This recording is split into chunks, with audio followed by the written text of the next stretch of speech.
கர்த்தராகிய இயேசு கிறிஸ்துவின் நாமத்தினாலே உங்களை வாழ்த்துகிறேன். இப்பொழுது நாம் தியானிக்க போகிற தியானிப்பின் வசனம் லூக்கா 13ஆம் அதிகாரம் 8ஆம் வசனம். அதற்கு அவன், ஐயா, இது இந்த வருஷமும் இருக்கட்டும், நான் இதை சுற்றிலும் கொத்தி எரு போடுவேன். ஆம் தேவனுடைய பிள்ளைகளே, தேவன் நமக்காக ஒரு தோட்டத்தை தந்து நாம் நல்ல மரமாக வளரும்படியான கிருபையையும் தந்திருக்கிறார். ஆனால் அதன் மரத்தின் கனியை அவர் காணாத போது அது வேண்டாம் என்று நினைக்கிறார்.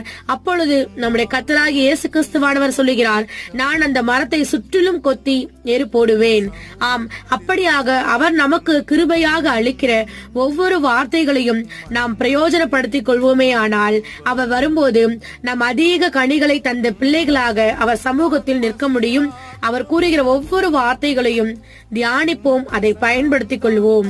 ஆம், அவர் வரும்போது நல்ல கனி தருகிற மரமாக அவர் சமூகத்தில் நிற்போம், கனிகளை தருவோம், அவருக்காக எழுந்து பயன்படுவோம்.